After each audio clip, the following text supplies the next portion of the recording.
Cloudberry.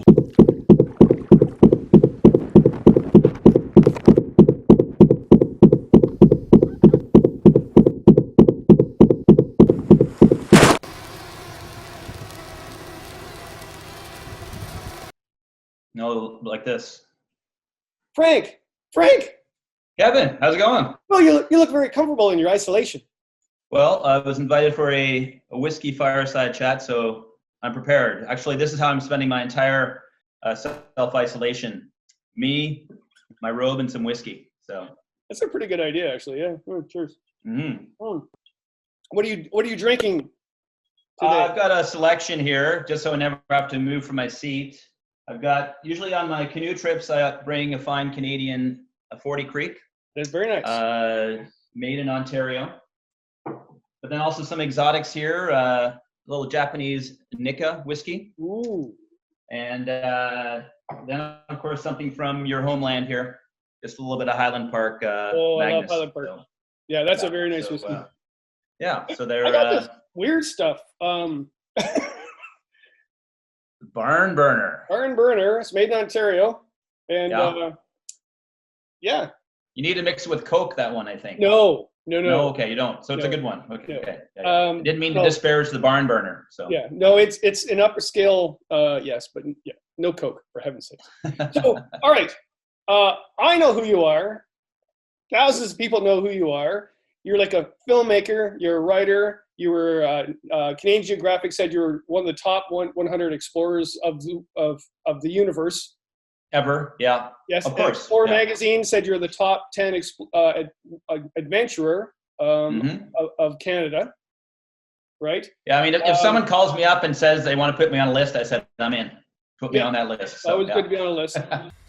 We're about 2K into this 21K portage, and big, loud bang, tire blew, clean through, ripped right through the actual tire itself. Yeah. And when did this all start? Like, did you just all of a sudden came out of the womb and just wanted to go off in crazy adventures? Adventuring itself kind of started for me when I did still my longest distance canoe trip, and that was in 1995. I'd done trips up to a week long. I was a canoe trip guide for a few summers between university years. And then the opportunity to do a cross-Canada canoe trip in 95, where we wanted to be the first to go from sea to sea in one season. So did a 171-day canoe trip from the Bay of Fundy to Vancouver, and that kind of got me hooked. I just love the simplicity where you kind of lose your city life or wherever you live life, and you get into the rhythm of being on canoe trip. Take two, let's see what happens this time.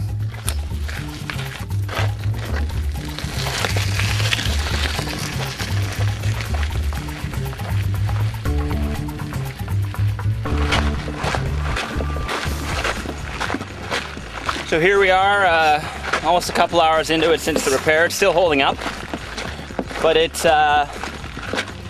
much like dragging an anchor through the sand. Yeah, so it's just kind of the simplicity of just kind of moving kind of through space and time. Everything's ever changing in front of you.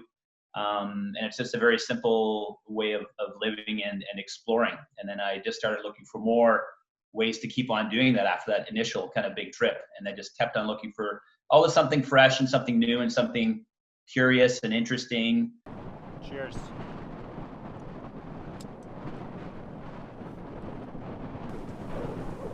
After much hardship, Pritchard's team also made it up to the Labrador Plateau. Shortly thereafter, due to lack of navigable water, they abandoned their last canoe and began hiking due west. Frank and Todd decided to keep their canoe and attempt a unique southwesterly line over the vast plateau that they hope will provide them with plenty of paddling. Where I could mix in a bit of creativity along the way as well.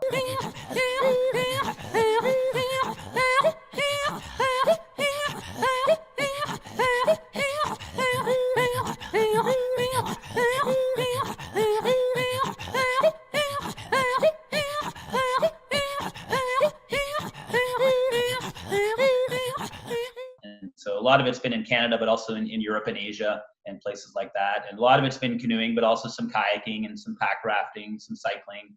So whatever vehicle, whatever tool is best for the job is kind of what I use to kind of go off into the wilderness. So.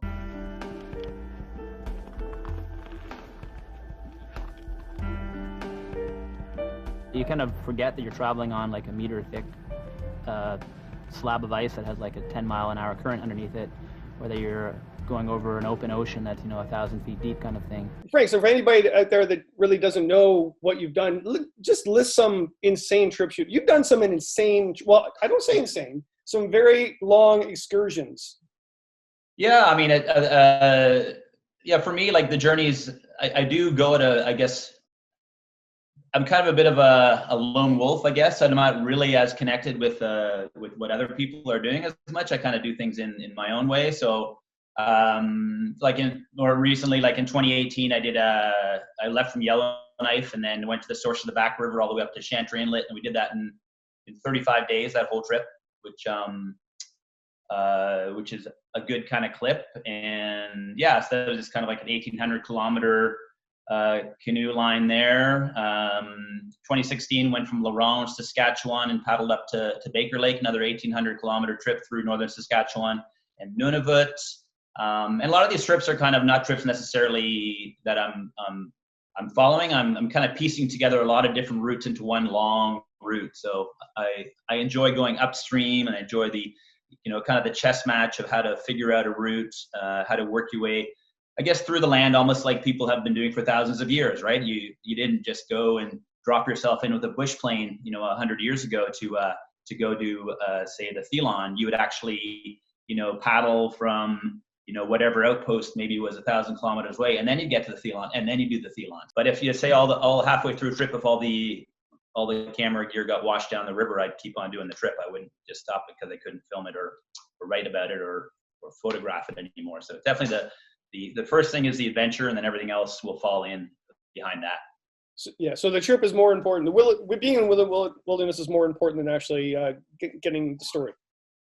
Yeah, absolutely. It's the experience and kind of escaping into that simple, lifestyle. As you spend a day paddling, you come into camp and you settle into the camp. The whole process, it's all consuming, it's engaging, and you're always there in the moment on a journey like that. There's no distractions like there are in kind of your, I guess, technological kind of life that we all have, when we come back from the wilderness, right? So for me, the wilderness really, it feels more like home than anywhere else, because you just completely get lost in the moment, and you're there, and you're engaged, and you're happy. Your senses are alive, and that's why I keep going back and back. When I come back here, great place to live, North Vancouver, wonderful recreation and people I love and that sort of thing. But definitely it's kind of like I come here for a rest, and then I go back home every time I go on trip. It's fantastic. All right, so I got to ask you, watching your films and even reading your book, you have various canoe partners. You go through them like toilet paper. Looking forward to day 2 of the portage, Todd. Fantastic. Hey Pearson, breakfast ready in 5 minutes. We've lost a bit of weight here on this trip. 2,500 kilometers, 10-hour days, grinding it out upstream, downstream, lakes, whitewater. And there's, I'd say, 15, 20 pounds, Hoko? What do you think? Yeah. Mm-hmm. Yeah, I mean, it's, I've had partners that have gone to me up to 4, maybe 5 trips even, probably the record, maybe 4 or 5. And then, but I mean, it's my constant since 1995 has been doing these journeys, and I love it. It's my passion. And, my wife joins me for, like, we do smaller, trips, like week-long trips and this sort of thing, which she loves, but she's not interested in coming with me on my trips. I kind of it wouldn't be good for the relationship, let's just say. So, but people enjoy going on trips with me. What happened to your lip? Oh, just A couple of mosquitoes kissed me. Maybe 2, 3. Had a good time. You're a dirty boy. Oh, don't tell my family. And they come and they repeat again and again. Some people. We're still out here, but we're close. Right, Hoko?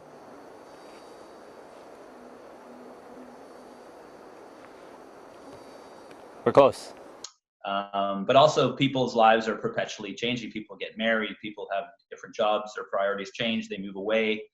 And so I just end up, having a kind of a cachet of people I can kind of go to, and then new people. I mean, I've as recently as 2018, I did a trip, that trip from Yellowknife up to the source of the back and up to Chantry Inlet. That was with a first ever partner as well. So he had the time and he had the chops to do it. So ended up doing it with him. So yeah, it's kind of whoever's there. I mean, I won't just pick anyone or anybody. I have to have some sort of connection. I've done trips with people that I didn't know before, like my cross Canada canoe trip.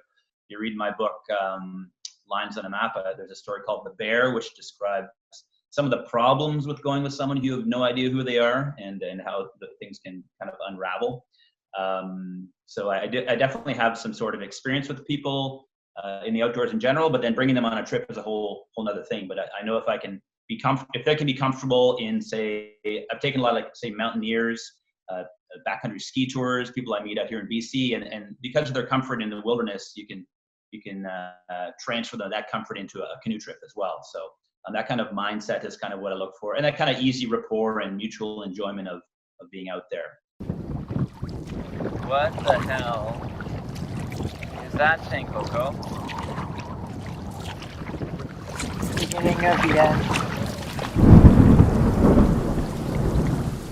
So, but yeah, I'm just kind of, I keep doing trips every year, and until I drop of COVID or whatever else, I'll just keep doing them. Whereas other people, they flit about, in different parts. They don't have the same kind of focus. Everyone's vision for the life is different, so you can't expect someone to kind of have that same exact vision year after year after year. So always having to look for fresh blood. So.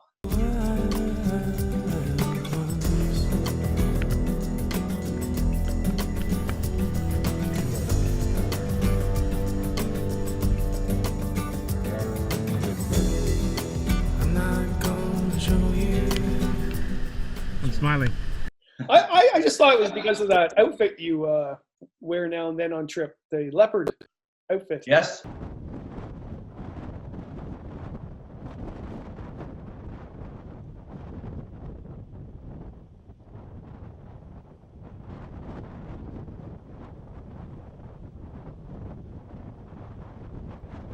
I happened to find the skin of said leopard right here. That's just wrong. You can actually see that this is how it actually goes on. This is the bottom. This is in the crotch area. You snap that together, and then this goes through the bum, the skinny part, and this is the front part. So that is what the Canadian snow leopard skin looks like. Don't know where the animal went, but I have this mounted on my wall. I took it down just for this.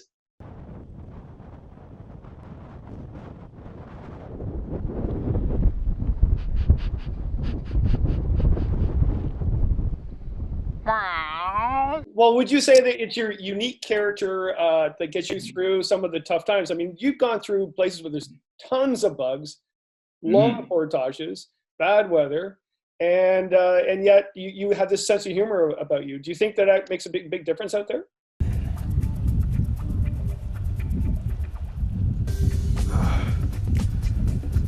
"21 kilometers, the bum wheel, uphill all the way. I'm spent." Yeah, for sure. And I think especially if you're if I'm going to film something, it has to be interesting to me. I can't just film myself doing a trip, or it has to be more than the trip. There has to be like a strange creative layer that engages my mind in a different way when I'm out there. So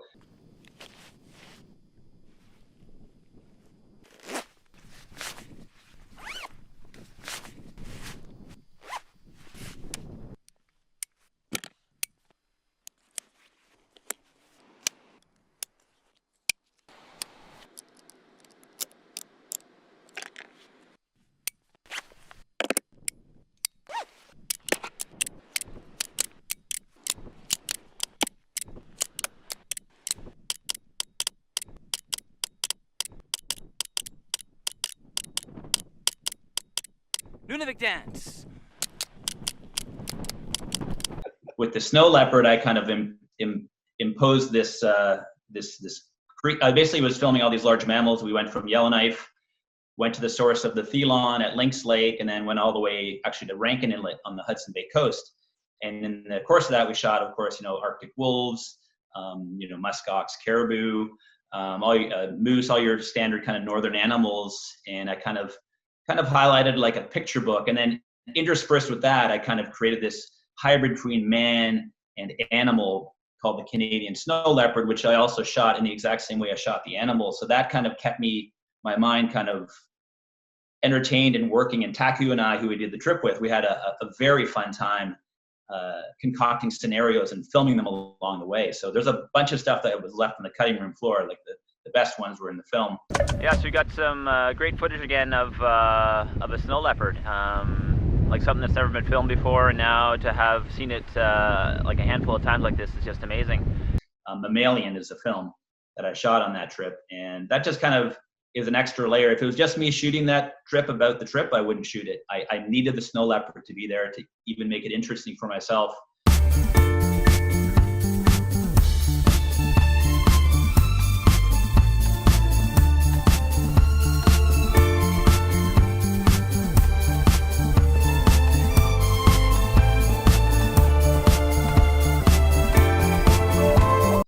I did another film called Catty React, which I shot from the perspective of a mosquito that joined us.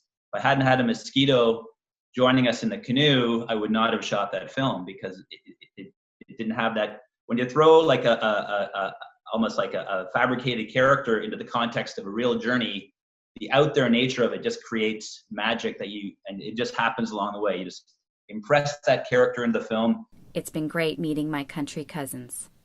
We've bonded over deep conversation during the luxurious meals provided by my porters.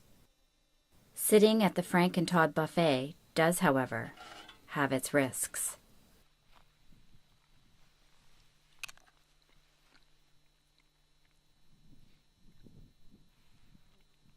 Hope you enjoyed eating Betty and Denise, Frank. They were my friends. But I do understand. Like us, you need food too. I know we Catty React can be a bother sometimes, constantly harassing you for your blood. But look at it this way. We provide you with perspective. When a breeze comes up, the sun comes out, and we go away for a while, you will appreciate the day more than any day you've ever seen before. And it will happen along the way. So that's just kind of something I have, unless it's like a very direct film, like On the Line, we're following the Northern Gateway Pipeline, or Borealis, where we're kind of raising awareness about the boreal wilderness of Northern Ontario, a little north. If there's not that very direct, or Rowing the Northwest Passage, which was about climate change in the Arctic from the perspective of the Inuit and the Inuvialuit up there.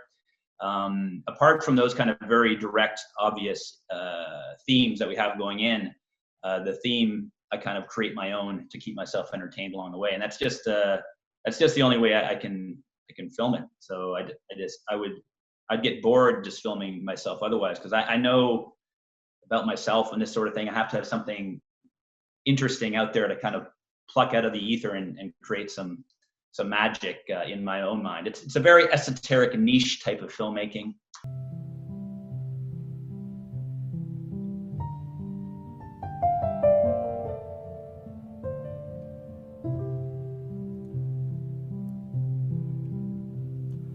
Leave a light on in the wild, 'cause I'm coming in a little blind. Do you remember the Yellow Crocs? It was a very old film of yours. You're with. Yeah, that was Across Asgard. Yeah.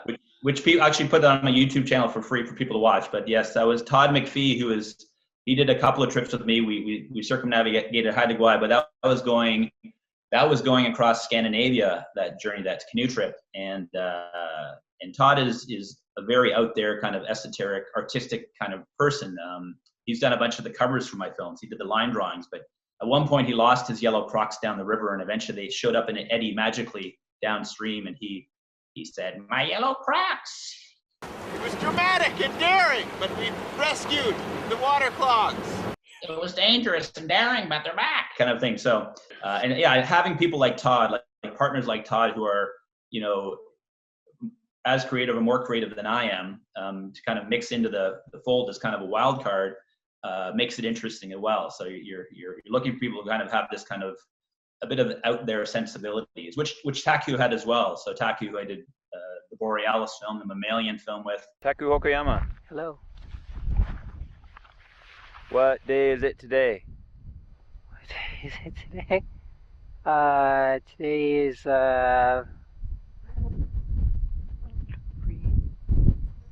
three weeks of tripping. Yes. Oh no! It's your birthday? It's your birthday! It's your happy birthday, man! Wait, I just think, hold on a second. Yeah, I had this thing prepared all along. Oh, you see?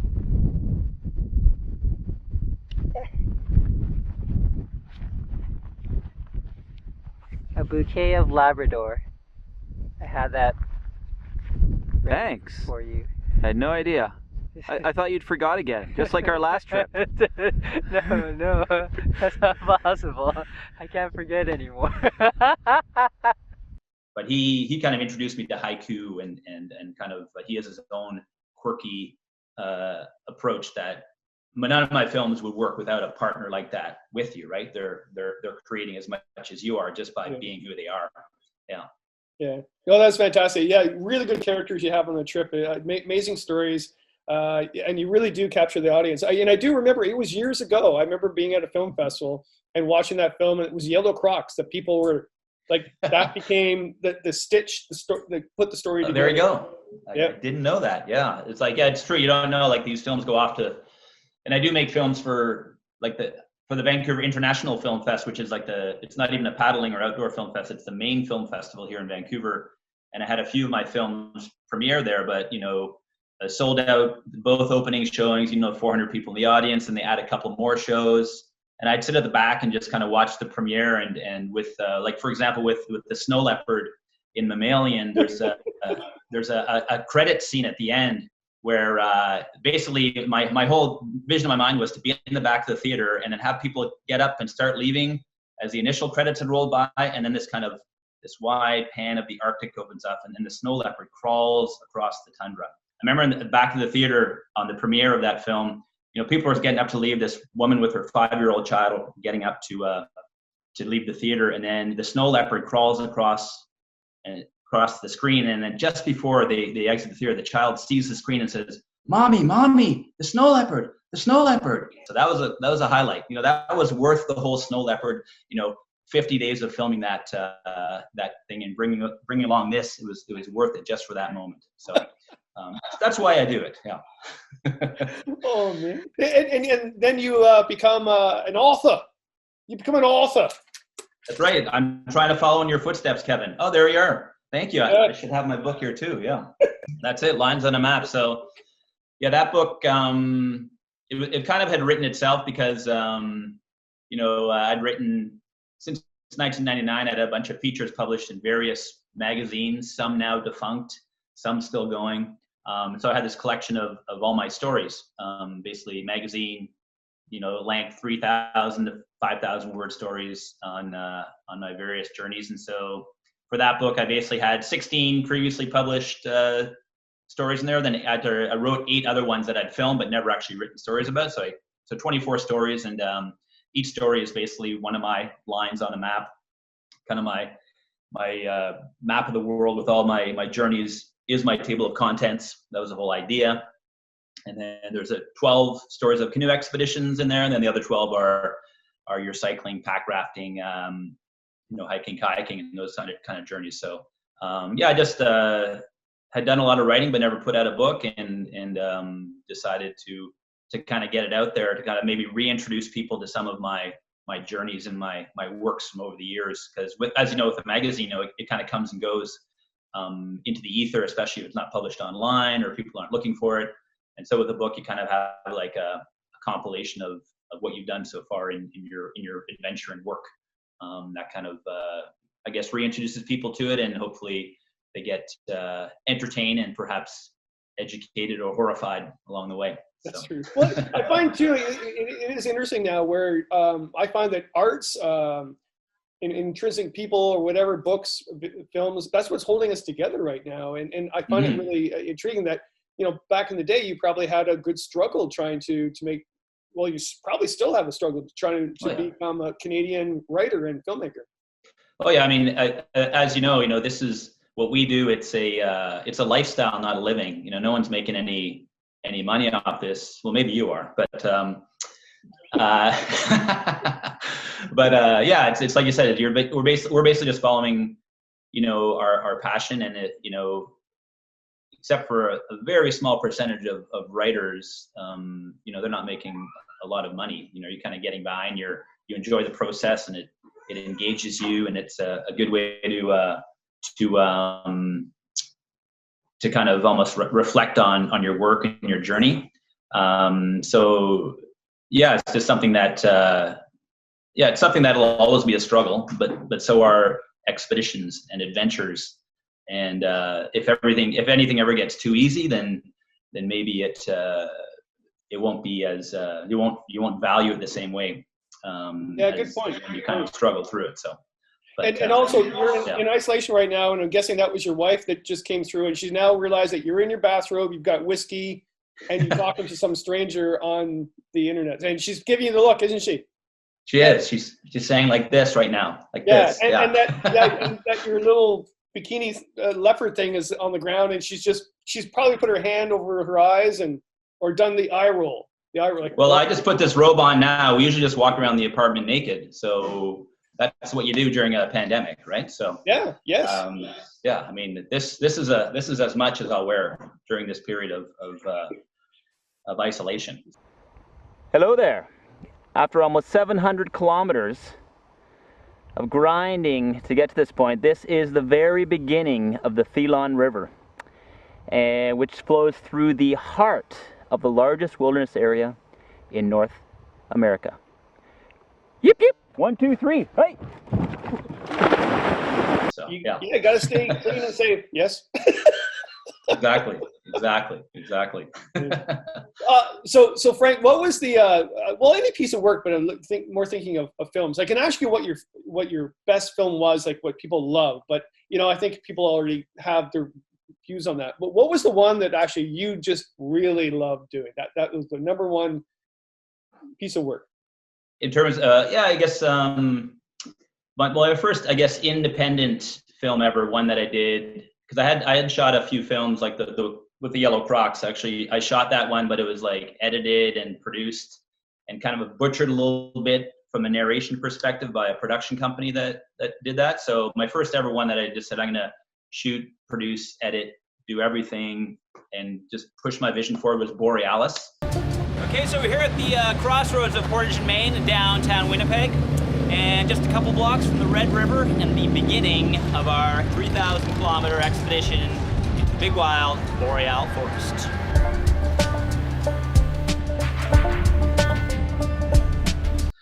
Which is when we did like a 3,100K trip from downtown Winnipeg up into the northern boreal, basically through the Bird River, through Woodland Caribou, to the source of the Albany, down the Albany, up the Mataga, through the Pivabisca River, Kanogami River, Matagami, then through all of Temagami, and then across the Nipissing French back to the cottage. So it was like this one journey where I hit all the places I wanted to go forever, and then got to opportunity to actually paddle those rivers and lakes, and then also bring in that whole environmental perspective that kind of celebrated the wilderness and the value of it and why we should protect it. The boreal forest is a globally important resource. It supplies the air, oxygen.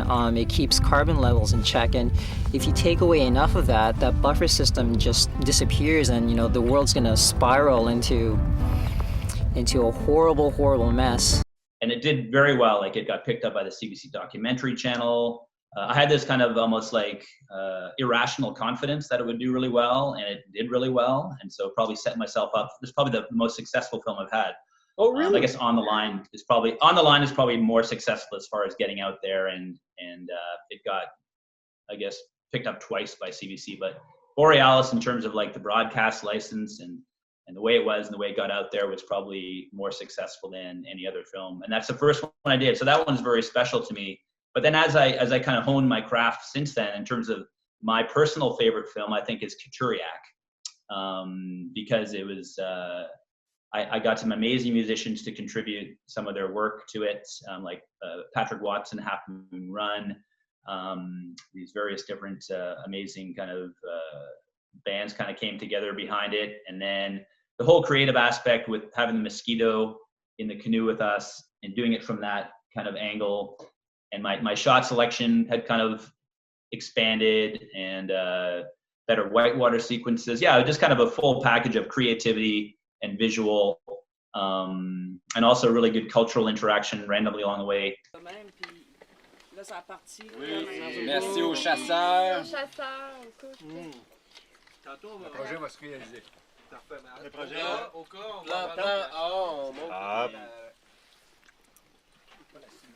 c'est bon.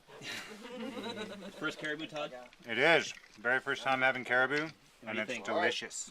With the Innu people who told us about their connection to the caribou along the way. That kind of, in terms of my personal favorite, if you're talking about a creative favorite, I'd say probably would be Catty React. So yeah, that was mine too. Yeah. Like I loved all the other films. Borealis too. The route itself, I actually thought was amazing. But yeah, the one that you connected everything. I'm not sure if it did well for you, but that was my favorite of the. It probably actually didn't do well at all. That one was like almost like. That's the first one I thought, this is, because I'd been at the Vancouver International Film Festival with Borealis and Mammalian and On the Line, and I thought Catty React was a slam dunk, but people thought, they just almost said, oh, Frank Wolf canoe film, it's almost like dismissed without looking deeper into it. So it still got picked up by the CBC documentary channel, because I had a good connection with them at that point.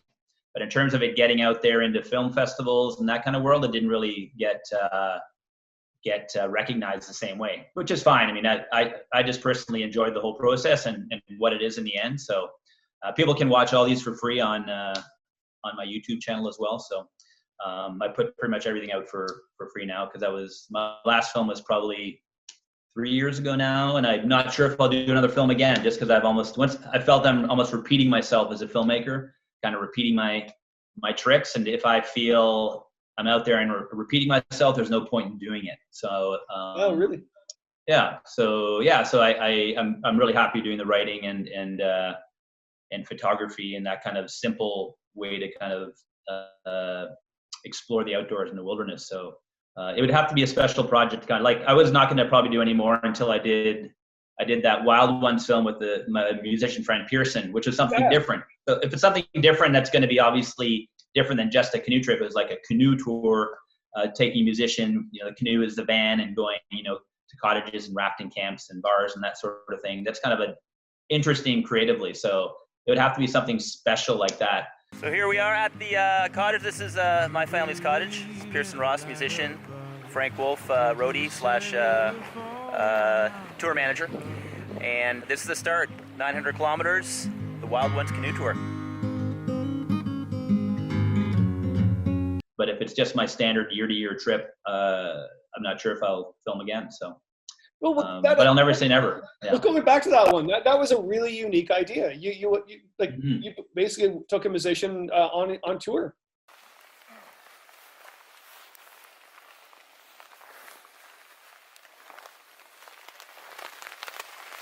For Pearson, is this a pretty standard concert tour morning? No. I was the roadie. Yeah, I was just loading them in, loading them out, getting them to the venues on time, and doing it all through areas that you know quite well, right? Going all the way through Algonquin, south to north along the way, hitting the Mattawa Eco Lodge on one end, hitting a cottage on Lake Cabays at the other end, starting off just 12K from my own cottage in Nobel, Ontario, and just kind of, it's just kind of like a nice, almost like a tour through southern Ontario canoe tripping and cottage country, but with a very talented and passionate musician. Going down river on the fall, coming out of Algonquin. That's right. Yeah. Rapids. And you took the porta bugger down there with his guitar. Exactly. Yeah, and it was June. The water was pretty high, so he was just kind of he was a little bit gripped there, but he made it down. So I think you're basically like, he didn't paddle. He just put his hand on the paddle to brace it, and you just did it. Because he didn't have a lot of whitewater experience. If he was to initiate his own strokes, it would have been more dangerous. So I just said, Pearson, just wait for my call. Otherwise, if the line is good, you're just going to give me power, you're going to give me a draw, give me a pry. There are three possibilities. Wait for my command. And so he did. He was just kind of waiting. Bang. Or bang, bang.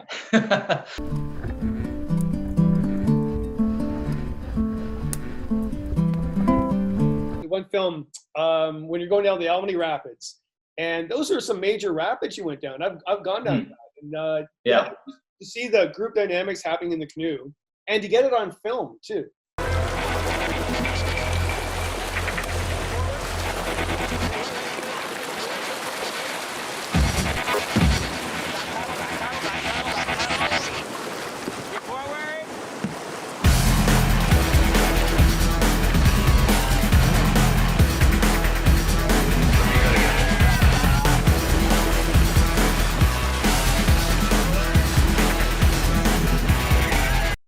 Yeah. Well, it all could happen.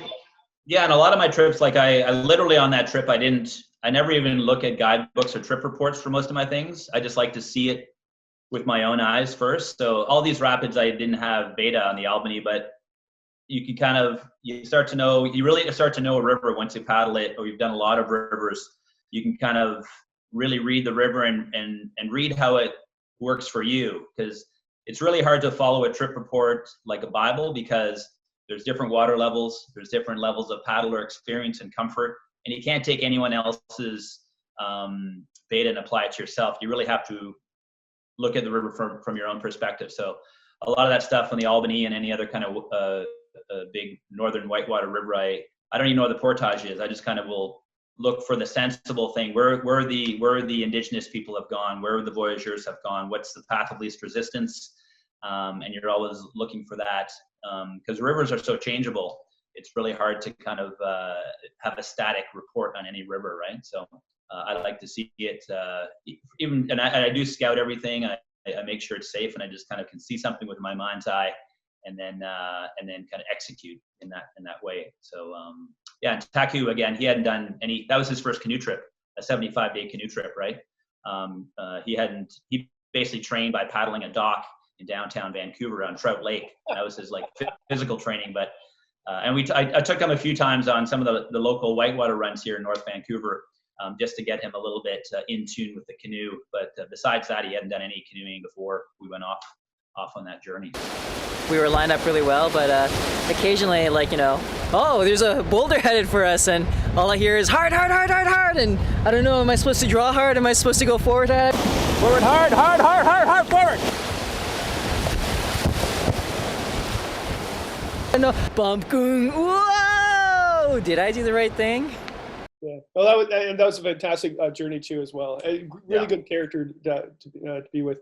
All right, so right now, if anybody's isolated or not, I guess everybody is. Where can they actually see your work? So films, you said it's all on your YouTube, right? Yeah, everything like fwolf.ca is just my website. It has most of the content on there. But if you go into YouTube and I think you have to put in Gravy Wolf, GravYWolf. If you put in Frank Wolf, there's some sort of porn star? Sexually ambiguous cross-dresser who's kind of dominating that whole channel with the same name as me. It's not me, by the way. I know there's confusion. But so just don't put in Frank Wolf, put in Gravy Wolf. Really? GravYWolf. Yeah. Really? Otherwise it'll go into this whole stream of this dude who he's interesting. I mean, it's but it won't be any canoe trips on that one. Oh my Lord. Yeah. Frank Wolf is not that unique a name, apparently. So yeah. Oh my God. And when? So where's the best place to get this? Yeah, you can, depending where you are. I mean, obviously, a lot of independent bookstores have it, but of course, Amazon has it. Indigo has it. All your major kind of book outlets have that. So it's just been, I think the first the first printing is sold out, so it's into its second printing. So that's probably what's out now. And yeah, so you can find it wherever. I mean, if you want to email me, I can even mail you a signed copy if you want that. So otherwise, it's pretty widely available. So, okay, yeah. what's more important is what dollar store do I go to get that rope? This is actually from downtown Toronto. There's a particular shop near Chinatown, Kensington Market area, that specializes in these robes. So yeah, I've got a couple of these, and oftentimes these will be on the journeys with me. So when I rode the Northwest Passage, this is how I lounged between my rowing sessions with a clove, a cigarette, and a whiskey. And then yeah, it's been on a bunch of journeys with me. You know, a little bit of comfort and leisure, something that's nice and soft against your skin when you're like, you know, lounging around in the evening is a nice thing to have. So we all have our little sinful pleasures, and this is one of mine. So Kensington Market, you can find them down in that area. I forget, it's like a couple of Chinese ladies own it. The robe specialists. Track it down. Just go Google like robes, Chinatown, Toronto. You'll find it. Yeah. Right now, everybody, you're safer on the Frank Wolf, not the Gravy Wolf. Just saying, okay. Exactly. Well, maybe not. Yeah, maybe not. Yeah. That's fantastic. All right, so it's great talking to you. This is fantastic, and I think because the Zoom thing is going on, like we got 1 minute left. So yeah. All right, so here we go. The ultimate question: are you changing the world, and is wilderness more protected because of you being on this earth? I'd say right now the wilderness is the most protected it's ever been because no one's going into it. You know, the birds are singing in Wuhan. The water is running clear in Venice. And so, I mean, it definitely shows us what's going on. All the environmentalists of the world can get together at these big conferences and fly with their jets to like Copenhagen and that sort of thing. And yet, by all of them staying inside, everyone staying inside and doing nothing, the earth is now healing itself. So food for thought that way, I guess. Yeah, Gaia. Exactly. Yeah. That's right. James Lovelock, look up his work. He's a guy who kind of coined that theme and definitely a hero of mine. So. Oh yeah, Livingston, the fallacy of conservation. I don't know if you read that, but yeah, it's all happening. All right, put it on my list. I have some time. Yeah. All right, we do actually. All right, cheers. I'm going to try this burn thing. I mean, I had something better before. Great. Live taste test. I don't have a robe though. Wait a minute. Just all right. Here we go. There it is. Show some shoulder. That's all we need. Actually, that's really good. There it is. I'll put it on my list. Yeah, I thought it was going to burn, but it's not. That's really good. Oh, it's a bourbon rye barrel. What? I have no idea what I'm drinking. All right. It's delicious. That's all you need to know. Yes. All right. To isolation, to far off adventures, and to all your work. Actually, I've been a huge admirer for you for years. And you. Yeah, and yeah, I actually just love your character and love that you share your joy for saving the environment, and also the whole First Nation thing. I think what you do there is fantastic, actually. So cheers. Absolutely. They know the land like no other, so let them speak to it. Yeah. Right. All right, cheers. Then. Thanks, Kevin. Right. Bye, road man. Gravy train.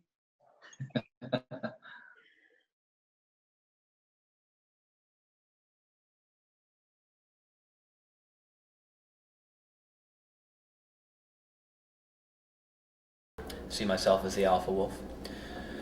So usually I bring it from the lower diaphragm and I bring it up heavy and it comes out very guttural and powerful. So here we go. It's